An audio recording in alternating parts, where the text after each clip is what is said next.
The bone house stood apart from the village proper, a separate structure for the honored dead, where what remained after the funeral stopper, a flame was gathered and respectfully laid. She swept it every morning with the care of one who tends the living and the gone. She spoke to those whose bones were resting there, and told them what the village carried on. The bone housekeeper Tends both worlds at once, the living and the dead. in daily stunts. She knew each set of bones by who they'd been, the warrior's frame that carried the blade's mark, the mothers who had held 11 clean of her children through the long December dark. She arranged them seasonally with care, the summer bones toward the east window's light, The winter dead toward the north's cold air, each season of dying given its right. The bone housekeeper arranges the dead by season, the dying time remembered without reason. When the living came to speak to the lost, she would leave the bone house to their privacy. She understood the grief and its own cost, needed no witness in the intimacy. But she could tell by how they left the space what the visit had given or withheld. The particular arrangement of the place when they departed told what grief compelled. The bone housekeeper reads the grief-sown mark, the arrangement left by those inside the dark. She trained her daughter in the careful work, Not as a burden, but as a sacred art. the tending of the bones she would not shirk, but gave as the most necessary heart. She said to tend the dead with care and aim is to keep the living honest to their end.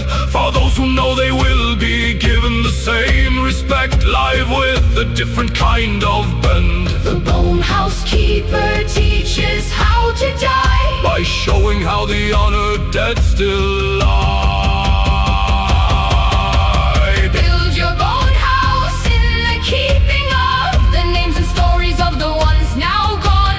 The memory is the bone house made of love that keeps the dead inside the living song. You need no separate structure and no stone. The bone house lives inside the telling through. The story spoken when the ones have flown. Keep the bone house swept and they stay true. The bone house Is the memory kept clean, the tended dead who live inside the scene.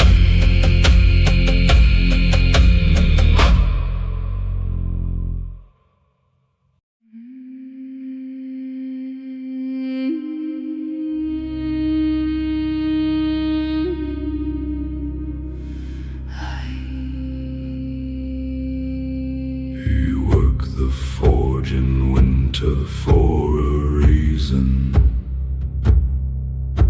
The cold outside kept the metals moved. The temperature differential of the season made the quenching reach a different crew. The cold air rushing in against the heat created the condition that he saw. The meeting of the temperatures, defeat of each other gave the blade he'd always thought. The cold forge works the winter metal different.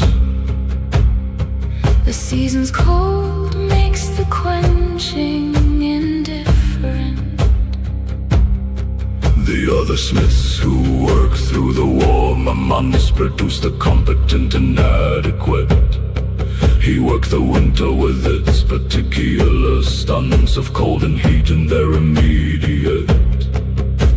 The blade that met the cold air in the quench was shocked into a hardness not achievable in the forgiving warmth.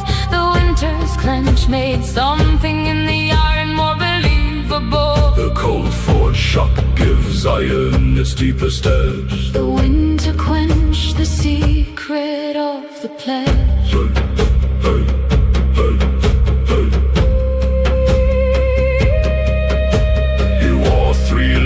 In the forge's heart, the outside cold pressing in through the door. He worked in the particular cold art of his own body heat and the forge's core. The sweat froze on the outer layer's face, the inner burned with the furnace at his side. He lived inside the temperature zone space, between the freezing and the burning tide. The cold forge smith lies between the extremes, his body the bridge between the heat and freeze.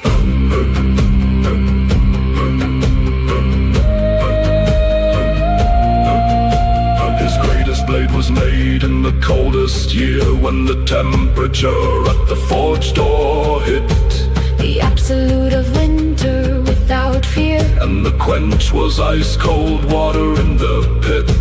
The shock of that temperature differential had given the iron something he could feel, but not explain, a quality existential, between the soft and the impossibly real. The coldest quench makes the hardest edge. The greatest cold gives iron its deepest pledge.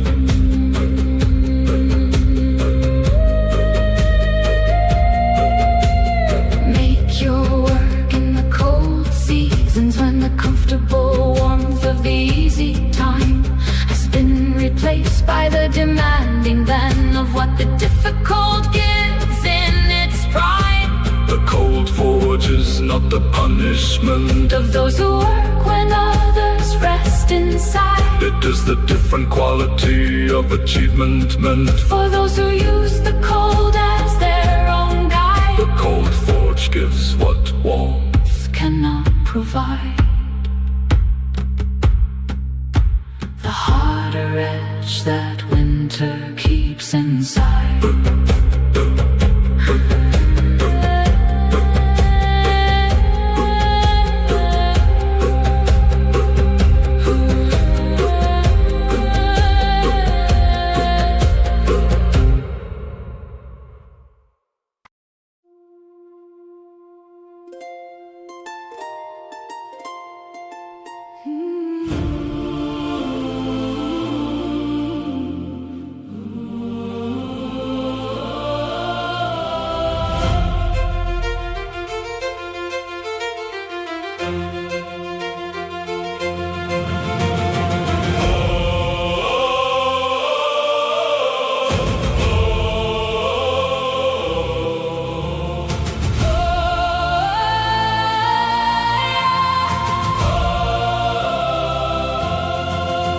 He had sworn it in his 20th year, before the witnesses and the ringing fire, The promise that had felt so sharp and clear had blurred inside the decades slow expire. Not broken in the dramatic way of sorts, but softened through the years of looking past. The accumulation of the almost words that had eroded what was sworn to last. The forgotten oath dies not in one betrayal, but in 1,000 moments of curtail.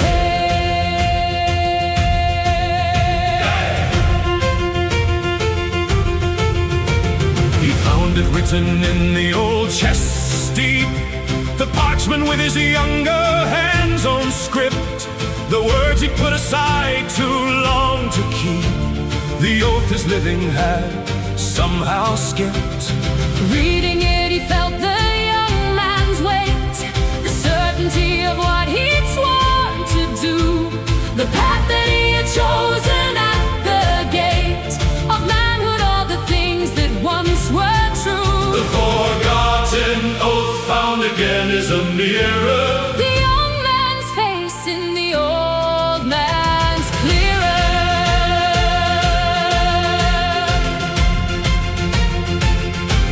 He did not try to hide the forgetting shame. He called the ones who'd witnessed to the fire. He named the oath, and what he'd let became the erosion of the years without desire. He said, I lost this somewhere in the drift of the days that seemed important at the time. I ask for the occasion and the gift of renewing what I let become a rhyme. The forgotten oath renewed is stronger still, the conscious choosing of the second will. The witnesses who had grown old beside him said the renewal was more binding than the first. the young man's oath the years had not denied him, but the eldest choice had quenched a deeper thirst. for the first oath was made in the fire of youth, without full knowledge of what it would require. But the second oath was made with the truth of what the decades had exposed entire. The renewed oath is the heart of covenants, the eyes open vow of the penitent. Check your oaths against the year's erosion, the promises that may have softened past, The commitments that the daily slow corrosion has thinned from what was sworn to last. the forgotten oath. Is not the final failure, Its finding is the invitation to renew. the shipwright who finds rot in the old tailor Of the whole still has the chance to make it through.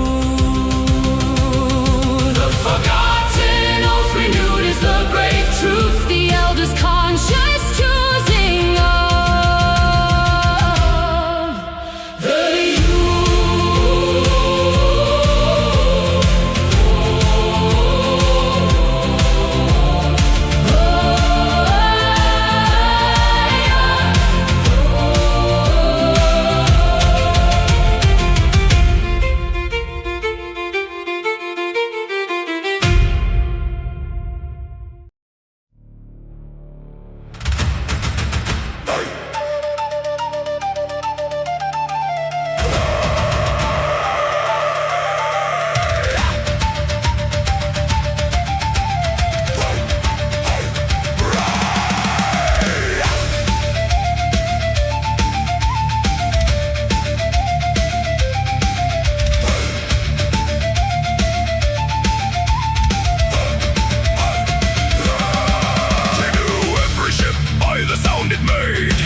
the particular creak of the timber strain, the way the water moved against the trade of each hull's distinctive refrain. She walked the docks before the dawn broke clear, and checked the mooring lines by feel and sense. She knew the tides and what the sky made near, and kept the harbor safe without pretense. The harbor master knows the harbor hole. Each ship and tide and mooring is her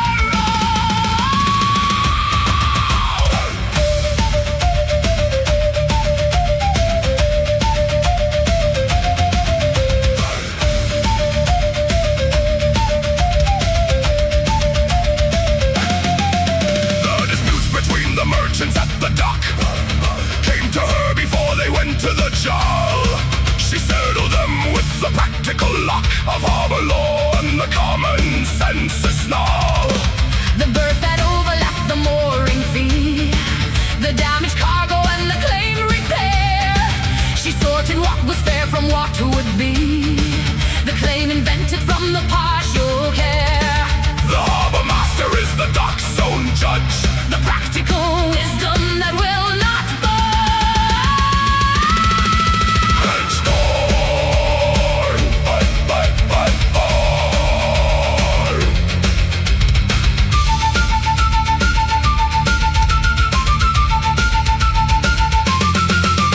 In storm she was the last to leave the pier, the first to check the moorings in the gale.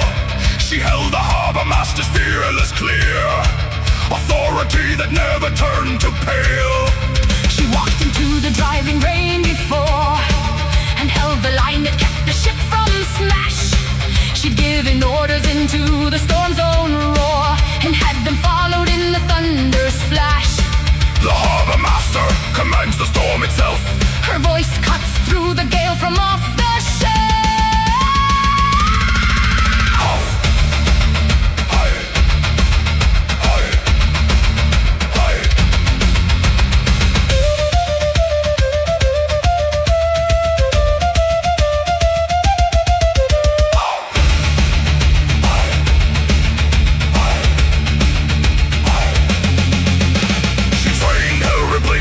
For 7 years before she thought the moment was arrived.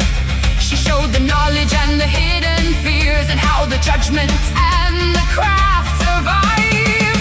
She said the harbor is a living thing. It has its moods and preferences and a way of telling you what is approaching spring, and what the winter is about to say.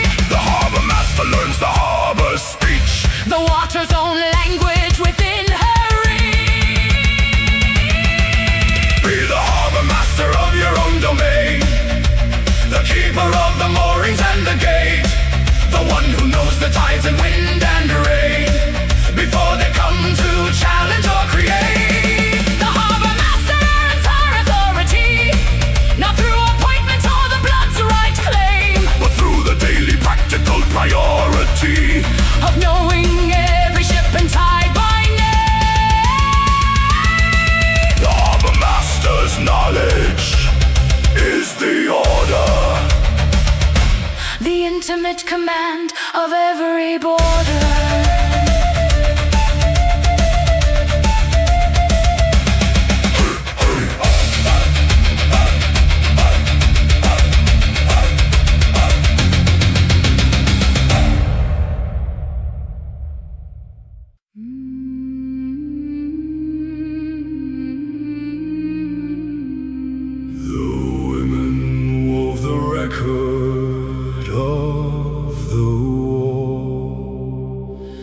Not as the warriors told it afterward, but what the village saw and what they bore. When the men went out and left them on their guard, the tapestry showed the village in the absence, the children growing in the warrior's gap, the woman's double work in the cadence of the days that filled the map. The loom of war sweeps what the battle hides, the cost at home that the saga leaves.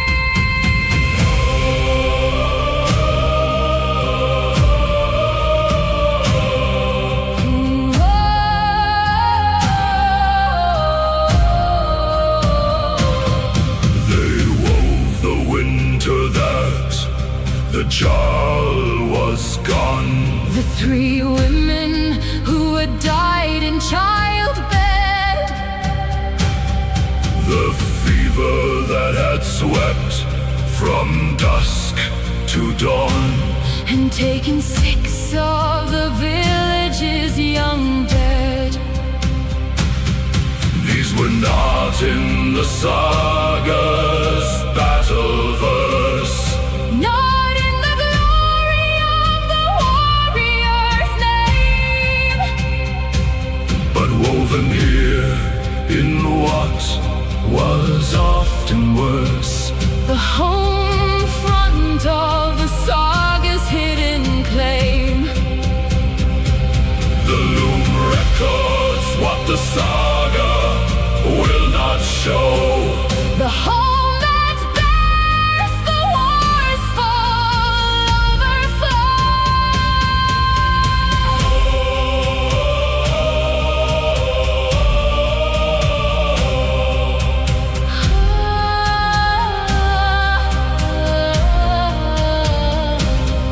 When the warriors came home with silver bright, They saw the tapestry and went to quiet. the things they had not witnessed in the fight, The absent cost of their absent riot.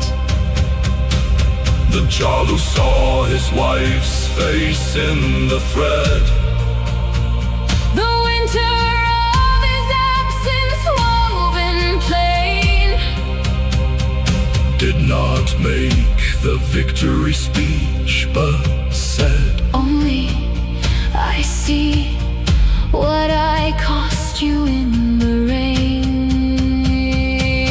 the loom of wars shows the winner what was lost. The tapestry tells the glory, its true cause. The oldest tapestry showed 40 years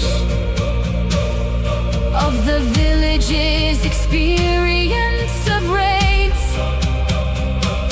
the recurring pattern of the women's tears, and the recurring pattern of the AIDS. each generation added its own thread The continuity of the homeside record.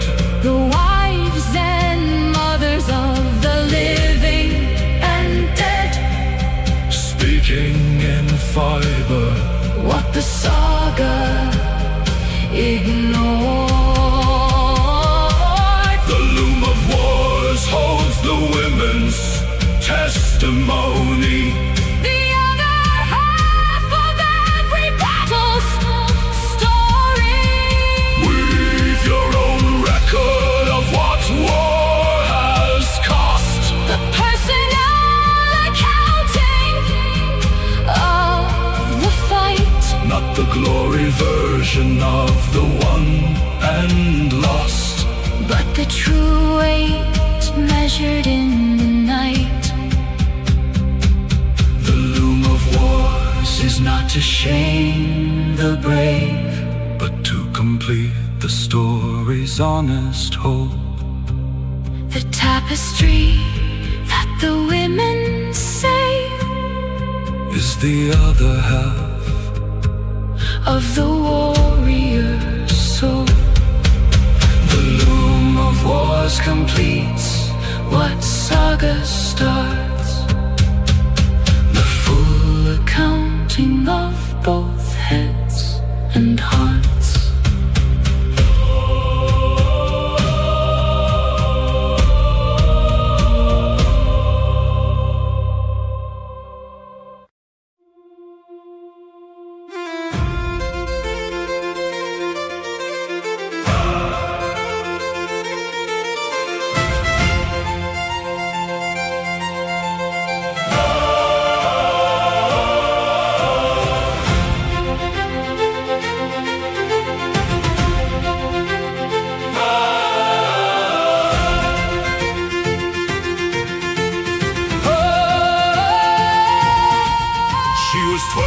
she first went up the mast, barefoot on the wood while the ship ran fast. The crew below gone small and unsurpassed by the view that from the top was amassed. She found her purpose in the elevated, the world rearranged from the height above, the horizon pushed back in the stated, limitations of the deck all shoved. The mast climber finds what the deck denies, the view that only comes from rising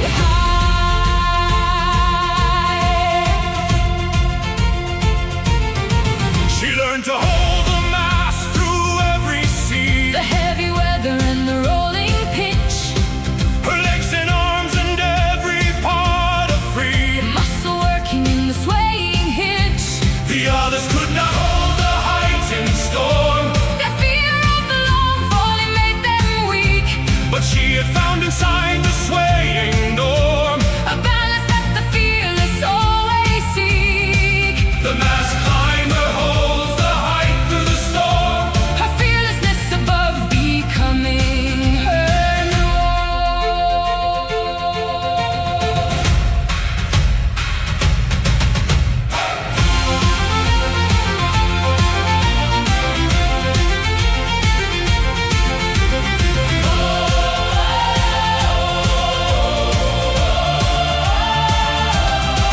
Her eyes were better than the crow's own sight.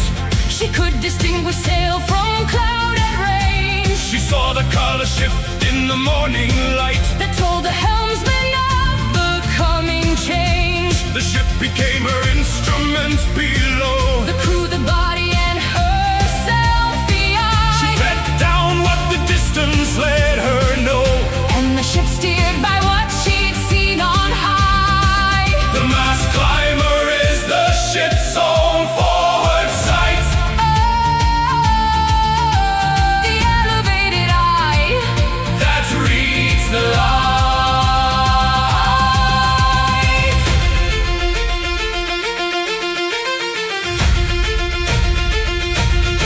She taught the young ones that the mast required, A different relationship with fear than war.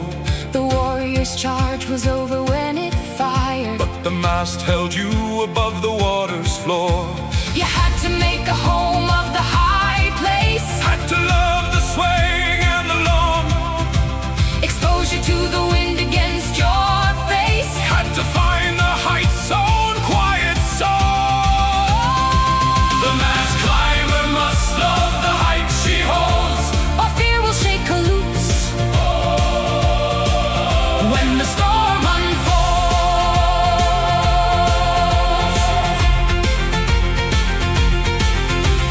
climb to what the crowd cannot be bothered, To ascend the view that fear withholds. the height that those below have always mothered. Their caution packs and never truly holds. The mast climber gives to all below her The gift of early warning and the wise. horizon that the height alone bestows her. The elevated seeing from The inside. mast climber serves the ship from the top. Her courage gives the others what they've got.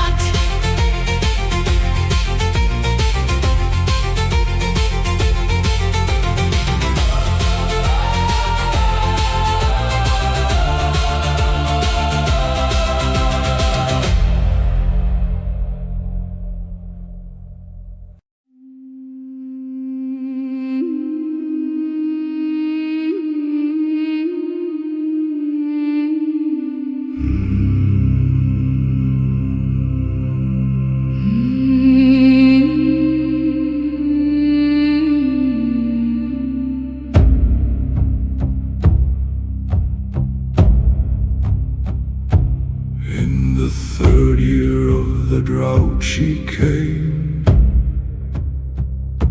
a woman from the eastern mountain pass. She walked into the village and the same dry sky that had persisted held its mass. She asked for nothing but the open space, the field below the hill where she could stand. She said the rain requires the proper place, and the proper voice, and the proper hand. The rain singer needs no more than the open field, and the voice that knows what the sky can yield.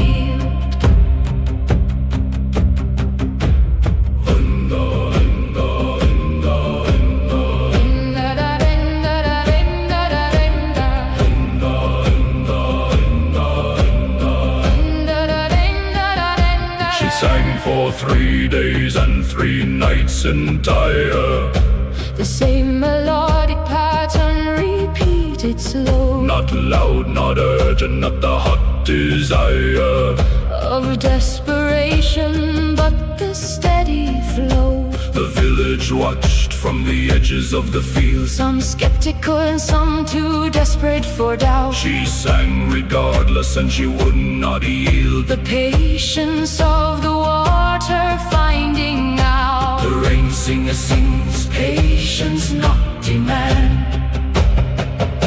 The sky responds to the consistently planned. On the 3rd day's evening the clouds began, a different quality of gray than drought, the particular heaviness that can only mean the water coming out. By midnight the first drops had reached the dust, by morning the field was running in the streams, by afternoon the wells had cleared the crust of the dry summer's accumulated dreams. The rain singer's patience called the water down. 3 days of singing saved the dry dust town. She said she had not called the rain at all. The rain had always known it would return. She had only made herself the hall of its arriving and made room to burn. The singing was the preparation of the ground to receive what already came. The patience was the vessel made of love that the water filled when the sky became. The rain singer prepares the place for rain. The singing is the making of the plain. Sing for what you need, with patience, not demand. Make yourself the vessel of the coming, the preparation of the open hand, the readiness for what is always drumming. The rain is not commanded but invited. The good that comes is called by readiness. The gift arrives when the receiver's sighted, a place where it can fall without distress. The rain singer teaches what all waiting teaches. The prepared ground is what the water reaches.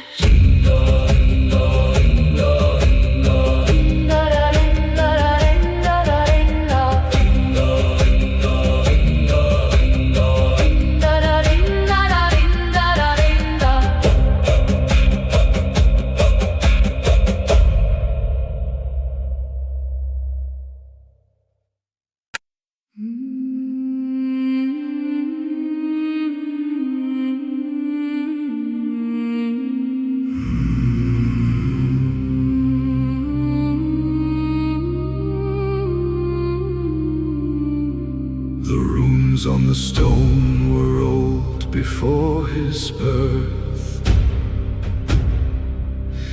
The language had shifted past the easy read. He spent his years learning what they were worth. The oldest script that carve the ancient creed. He traveled to the stones the way the priests of other faiths would travel to their shrines. He pressed his fingers to the ancient feasts of meaning carved in the geological lines. The runestone reader travels to the carved, the seeker of what centuries have starved. He found the errors in the assumed translation, the words that had been read as one thing long were another with a different situation. of grammar lost that made the reading wrong. The great stone that had been called praise for kings Was actually the warning that he read. The celebration was the morning's rings. The victory was the grief for the dead. The runestone reader finds the meaning changed. The centuries of wrong translation rearranged. The most important stone he found alone In the bog below, the water's edge of brown half submerged and half above the stone. had been face down since before the town. He dug it free and cleaned the surface slow. And found beneath the centuries of mud A name he recognized in the rune's flow. a lineage that connected with his blood. The runestone reader finds his own ancestor, The stone in the bog, the ancestral connector. he wept beside the stone for what it said. Not grief for the long dead, but for the knowing. That the name carved here had lived and led. A life that was the roots of his own growing. The rune said, I was here and I was good. I served the ones who needed, and I kept, The oath I swore in iron and in wood. and left the stone so I could not be swept. The runestone ancestor speaks across the gap. The stolen voice when memory has a nap. Read the runestones of your own ancestry, Not only in the literal carved stone, but in the patterns of your family's tree. the inherited and the deeply owned. The runestone reader finds the past alive. In the presence, patterns, and the way you move. The ancestors who helped you to survive. Are the runes still living in your groove? The runestone reader reads himself in stone. The ancestor's message carried in the bone.